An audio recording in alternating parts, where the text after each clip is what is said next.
Welcome back to Dronacharya IAS YouTube channel. I'm Dr. Daman Benipal and you're watching Daily Editorial Analysis. Well, आज इस video lecture में हम polity and governance perspective से काफ़ी important topic discuss करने वाले हैं which is about jurisdiction over water resources. Polity में हम इसके बारे में पढ़ते हैं, काफ़ी डिटेल में पढ़ते हैं, लेकिन अक्सर जब हम करंट अफेयर्स देखते हैं तो सेंटर और स्टेट इन दोनों की क्या पावर्स हैं when it comes to water resources, this is usually covered in the news and इस इशू को लेकर कोई ना कोई न्यूज़ रहती ही है। जैसे कि आज हम ये इशू इसलिए डिस्कस कर रहे हैं because as you know recently Sutlej Yamuna link canal का जो इशू है, SYL कनाल का जो इशू है between Punjab and Haryana, again this is coming in news and even Delhi's chief minister has urged prime minister to solve this long pending issue of SYL Satluj Yamuna link canal issue between Punjab and Haryana. And this time Delhi's chief minister has said that this is the duty of center to ensure that there is water for Punjab and Haryana and not to make them fight. So see, from here again the interstate river disputes, how they are covered, what is the jurisdiction when it comes to water resources, this topic becomes important. And this issue is not just with Punjab. ये जो water disputes हैं it is also present in other states like Tamil Nadu, Kerala, Karnataka. They have also complained of inadequate dispersal of funds by the center, and they say that by this delay which has been caused in their important dam projects.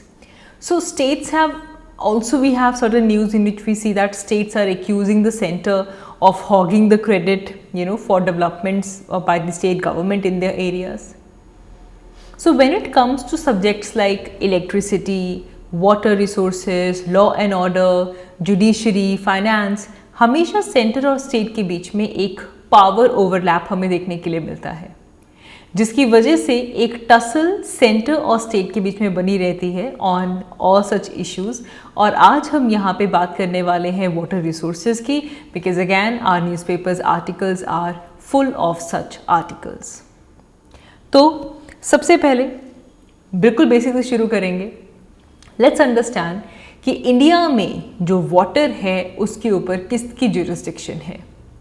तो सबसे पहले तो ये याद रखेंगे कि for this entire matter we have a guiding article of article 246. Article 246 centre को exclusive power देता है to make laws on the subject which falls under list 1 of 7th schedule. हमारे पास 7th शेड्यूल है. इस 7th शेड्यूल में हमारे पास 3 list हैं, list 1, list 2 and list 3. List 1 में वो सब्जेक्ट्स आते हैं जिनको हम यूनियन लिस्ट भी बोल देते हैं, जिसके ऊपर सेंटर एक्सक्लूसिवली लॉज बना सकती है. लिस्ट 2 में वो सब्जेक्ट्स आते हैं जिसमें स्टेट एक्सक्लूसिवली लॉज बना सकती है, जिसमें सेंटर का कोई रोल नहीं होगा. और लिस्ट 3 होती है कॉन्करेंट लिस्ट, जिसमें स्टेट और सेंटर दोनों लॉज बना सकते हैं. और अगर एक इशू को लेकर दोनों ने लॉ बनाया है तो सेंटर का जो लॉ है वो माना जाता है, इम्प्लीमेंट किया जाता है. तो आर्टिकल 246 में हमारी जो लिस्ट 1 है उसके तहत सेंटर के पास एक्सक्लूसिव पावर है that they can make laws on that. And वहाँ से अगर हम देखें तो जैसे कि इनलैंड जब हम शिपिंग और नेविगेशन की बात करते हैं, इसको लेकर सपोज कोई भी सी वाटरवे बनाना है, कोई नेशनल वाटरवे बनाना है वेसल्स के लिए, so this subject is with union government to decide on shipping and navigation on inland and sea waterways और ऑन द नेशनल वाटरवेज. तो ये शिपिंग और नेविगेशन और वाटरवेज किसके पास चला गया? सेंटर के पास. Along with that centre also regulate the training and education of mercantile marines. जो स्टेट और या बाकी किसी एजेंसीज के अगर मर्केंटाइल मेरीन्स हैं तो उसको भी ट्रेनिंग और एजुकेशन सेंटर प्रोवाइड करता है. Central government will decide on goods passengers by sea और the national waterways via mechanically propelled vessels.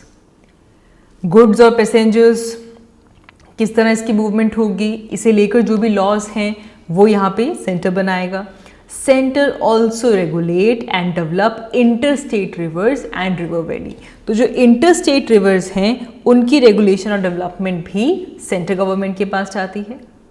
Center government decides on fishing and fisheries beyond the territorial waters. Territorial waters के beyond fishing जो है वो हमारे पास centre के पास आती है, ठीक है। तो ये कुछ वाटर रिलेटेड हम सब्जेक्ट्स यहाँ पे देख रहे हैं। अब सिमिलरली स्टेट को भी कुछ एम्पावरमेंट दी गई है, जैसे कि रोड्स बनाना, ब्रिज बनाना, फेरीज बनाना, कोई म्यूनिसिपल ट्रैमवेज हैं वो बनाना, रोपवेज बनाना। ट्रैमवेज क्या होता है? It's a track on which street car runs, cables होते हैं जो कि केबल कार को रन करती हैं, उसको ट्रैमवेज बोलते हैं। रोपवेज किसी भी तरह का मीन्स ऑफ कम्युनिकेशन अगर इनलैंड वाटरवे जो कि स्टेट में है उसके ऊपर जो स्टेट है वो काम कर सकती है। इट कैन डेवलप रोड्स, उस वाटरवे के ऊपर ब्रिज बना सकती है, फेरी बना सकती है, ट्रैमवेज बना सकते हैं, रोपवेज बना सकते हैं। By any means of communication जो इनलैंड वाटरवे पे है वो स्टेट कर सकती है। Whereas on the same line अगर हम देखें कि उस वाटरवे के ऊपर शिपिंग कौन करेगा, नेविगेशन कौन करेगा, वो कौन डिसाइड करेगा, that will be decided by centre. ये देख रहे हैं आप यहाँ पे, शिपिंग और नेविगेशन सेंटर के पास है, लेकिन रोड्स बनाना, ब्रिज बनाना, वहाँ पे आपके पास फेरीज बनाना, ट्रैमवेज बनाना, ये सब स्टेट के पास है।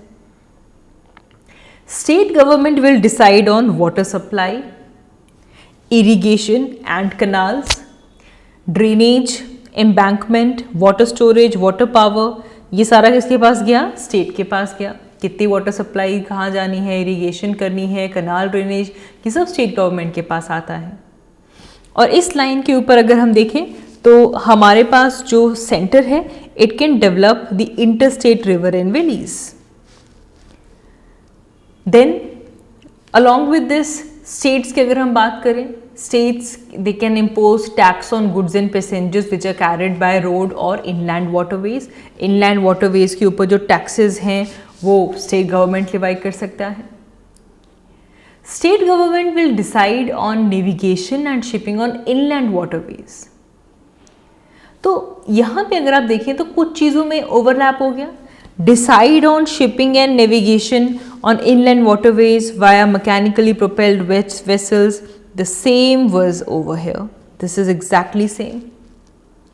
तो अगर हम इन दोनों लिस्ट को कंपेयर करते हैं तो there is overlap between centre and states power जब स्पेशली शिपिंग और नेविगेशन की बात की जाए ऑन इनलैंड वाटरवेज।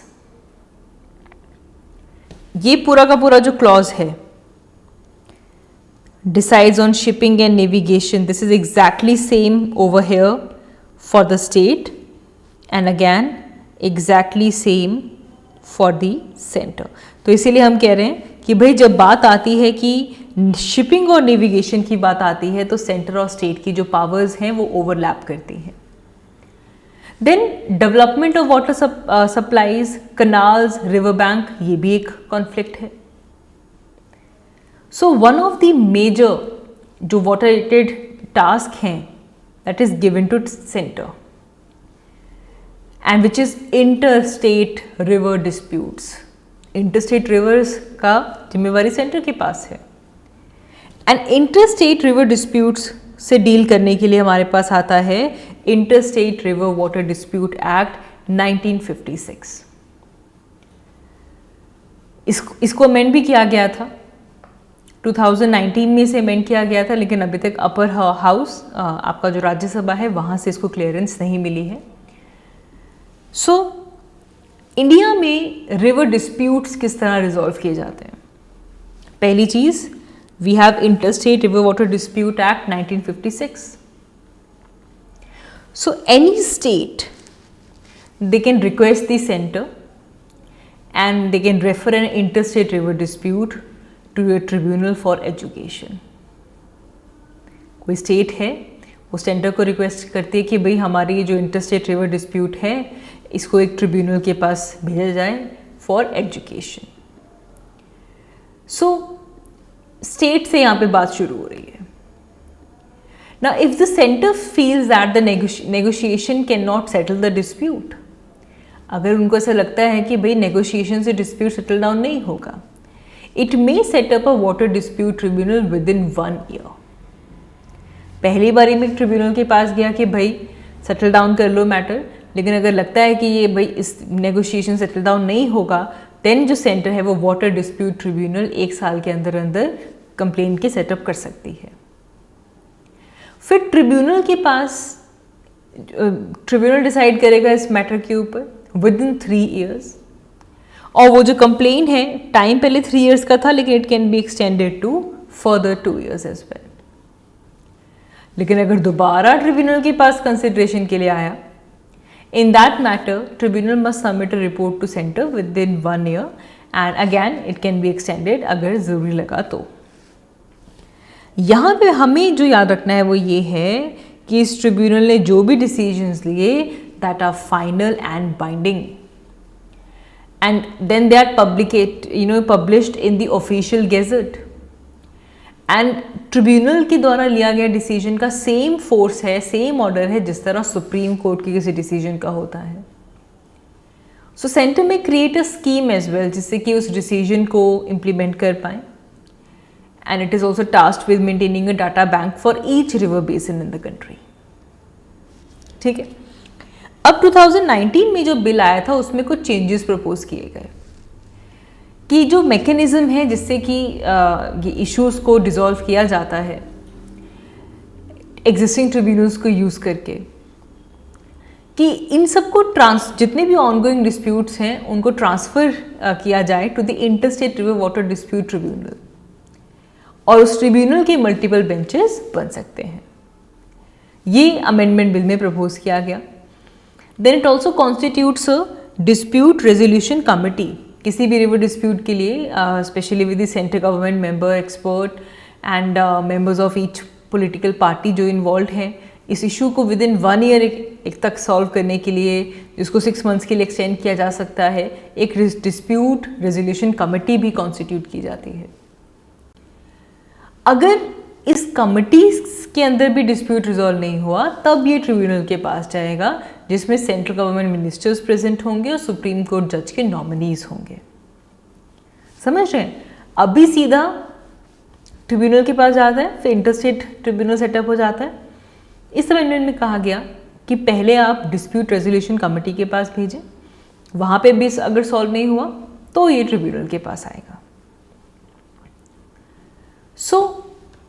ये चेंजेस हैं। अब देखो जो 1956 का एक्ट है उसमें ये लिखा गया है कि ट्रिब्यूनल को 3 साल के अंदर अंदर अपना डिसीजन देना है, जिसको आप 2 साल के लिए एक्सटेंड कर सकते हो। लेकिन 2019 में जो बिल अमेंड किया गया था इसमें ये प्रपोज किया गया है कि ट्रिब्यूनल को अपना डिसीजन जो है 2 साल के अंदर अंदर देना होगा, और मैक्सिमम ये 1 साल के लिए और एक्सटेंड हो सकता है। तो टेन्योर यहाँ पे चेंज कर दिया गया।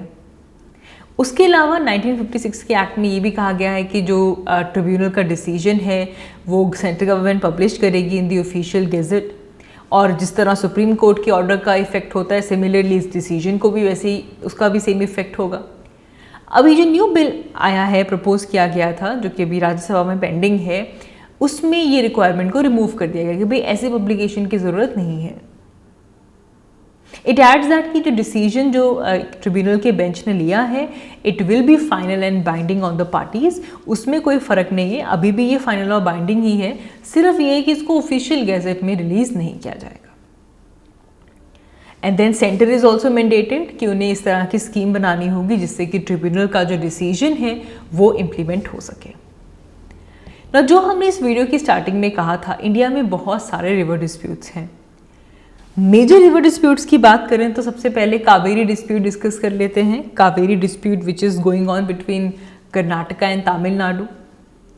इंडिया के सदर्न स्टेट्स कावेरी रिवर के वाटर यूजेज को लेकर बहुत लंबे टाइम से, आई थिंक 1924 से इनके बीच में ये डिस्प्यूट चल रहा है। कि अगर इसकी हिस्ट्री देखें तो ब्रिटिश एरा में एक एग्रीमेंट होता है between Madras presidency and Mysore state, जिसमें तमिलनाडु और पुडुचेरी को 75% सरप्लस वाटर मिलता है और कर्नाटका को 23% वाटर मिलता है, और जो बच गया जो रिमेनिंग है that is used by Kerala. लेकिन फिर क्या होता है, धीरे धीरे इरिगेशन की डिमांड बढ़ती है specially for the Tamil Nadu, and the Kaveri water dispute tribunal, उन्होंने क्या किया, they allocated 419,000 million cubic feet from the river basin. Karnataka को 270 दे दिया, केरला को 30 दे दिया और 7 पुडुचेरी को दे दिया। लेकिन कर्नाटका ने रिफ्यूज़ किया, जिससे they refuse to release 134 to Tamil Nadu, जिसके बाद तमिलनाडु सुप्रीम कोर्ट पहुंचा। फाइनली फरवरी 2018 में सुप्रीम कोर्ट ने तमिलनाडु के एलोकेशन को रिड्यूस कर दिया। पहले 419,000 मीट्रिक क्यूब था, इसे रिड्यूस करके 404.25 कर दिया। And they increase the Karnataka's allocation 14,000 metric cube बढ़ाकर 284 कर दिया। और सुप्रीम कोर्ट ने कहा कि ये जो वर्ल्ड उन्होंने कावेरी वाटर एलोकेशन के लिए लिया है, this will continue for the next 15 years. अब जो डिस्प्यूट है वो रिजॉल्व है, the tribunal was dissolve and now both the states are complying with this award. अब करंटली जो पेपर्स में चल रहा है that is Sutlej Yamuna link canal which is between Punjab and Haryana, SYL। अब इसकी अगर हम स्टोरी देखें तो 1947 में जब पंजाब का पार्टीशन होता है तो रावी और ब्यास इन दोनों को अगर मिलाएं तो इनका कंबाइंड फ्लो आता है 15.85 मिलियन एकड़ फीट। और इसको डिवाइड किया गया Rajasthan, undivided Punjab and Jammu and Kashmir. Undivided ये बोलना इससे ज़रूरी है बिकॉज 1966 में पंजाब की रीऑर्गेनाइजेशन होती है, हरियाणा स्टेट क्रिएट की जाती है और हरियाणा को 3.5 मिलियन एकड़ फीट पर ईयर एलोकेट किया जाता है। पंजाब 7.2 मिलियन एकड़ फीट का जो शेयर है वो पंजाब को दिया गया। फिर 1981 में रीअसेसमेंट होती है और जब रीअसेसमेंट होती है तो अब पंजाब को 4.22 मिलियन एकड़ फीट दिया गया, हरियाणा को 3.5 और राजस्थान को 8.6। और इस डिसीजन को इम्प्लीमेंट करने के लिए SYL Sutlej Yamuna link canal का जो प्रोजेक्ट है उसे फ्लैग किया गया विच इज़ 214 किलोमीटर लॉन्ग कनाल। 1982 में इसकी अनाउंसमेंट होती है, जिसमें कि पंजाब में 122 किलोमीटर कंस्ट्रक्ट हो चुका है और 92 किलोमीटर इन हरियाणा। एंड जिसके बाद एक ट्रिब्यूनल सेटअप किया गया जिसमें पंजाब को 5 मिलियन एकड़ फीट वाटर अलोकेट किया गया और हरियाणा को 3.83 मिलियन एकड़ फीट दिया गया। लेकिन पंजाब की तरफ से ये जो प्रोजेक्ट था ये रुक गया। तब Punjab part was stalled because Punjab में इसे लेकर बहुत ही हैवी ऑपोजिशन आती है। It led to militancy and the murder of Akali Dal's chief Sant Harchand Singh Longowal, who agreed to this split, and even the project's chief engineer Amal Shekhri. So since then, Punjab has refused to share the water with any state. क्योंकि पंजाब का खुद का 79% जो ground water है that has been depleted and the reason is excessive farming. Wheat और paddy cultivation वहाँ पे होती है और दोनों को ही हाई वाटर सप्लाई चाहिए। Whereas Haryana is sorting for their rightful share कि भाई रिवर से उनको उनका शेयर मिलना चाहिए और जो SYL प्रोजेक्ट है ये कंप्लीट होना चाहिए। So Supreme Court has even urged the centre to arrange a meeting between Haryana CM and Punjab's counterpart. And the newly elected governments in Punjab, they have signalled that they are willing to solve this issue along with the centre's intervention. So that is why the entire issue of SYL is again popping up in the news. ऐसे ही एक और dispute important है, major है, Polavaram project dispute. ये पोलावरम का dispute Andhra और तेलंगाना के बीच में चल रहा है। पोलमवरम प्रोजेक्ट को अनडिवाइडेड आंध्र प्रदेश में कंस्ट्रक्ट किया गया था। आंध्र प्रदेश से निकला है तेलंगाना, तो पहले जब अनडिवाइडेड था तब ये कंस्ट्रक्ट किया जा रहा था। एम था कि गोदावरी का 80,000 मीट्रिक क्यूब जो आपका वाटर है उसे डाइवर्ट किया जाए टू कृष्णा रिवर, ताकि ये वाटर अल्टीमेटली जो है वो शेयर किया जा सके विद कर्नाटका एंड महाराष्ट्र। लेकिन फिर 2014 में तेलंगाना बन गया एंड उसके बाद आंध्र और तेलंगाना के बीच में पोलावरम प्रोजेक्ट एक बोन ऑफ कंटेंशन बन गया। अब आंध्र प्रदेश ये क्लेम करता है that this project is very essential to irrigate the Godavari district, और तेलंगाना अपने फियर रेज करता है कि भाई उनके जो खमाम डिस्ट्रिक्ट है वहाँ पे बैक वाटर फ्लडिंग हो रही है इस प्रोजेक्ट की वजह से। तो इसे भी रिसेंटली जुलाई मंथ में आंध्र सीएम ने ऑर्डर किया है that they will increase the height of the upper coffer dam of Polavaram. अभी 42.5 मीटर्स है, इसे इंक्रीज करके 44 मीटर्स कर दिया जाएगा so that it can withstand massive floods and उसकी जो कैपेसिटी है वो इंक्रीज हो सके। लेकिन फिर इसमें तेलंगाना में इसको लेकर अप्रोच शुरू हुआ because they are levelling the allegation कि अगर डैम की हाइट इंक्रीज कर दी जाएगी इससे जो टेम्पल टाउन है तेलंगाना का भद्रचलम और उसके आसपास के बाकी कोर्सेज बाकी विलेजेस वो इनंडेट कर सकते हैं, वो डूब सकते हैं गोदावरी रिवर के along. And now Telangana has a centre कि वो इस प्रोजेक्ट को रोके, पोलावरम प्रोजेक्ट की जो हाइट है उसे बढ़ाने का प्रोजेक्ट रोके।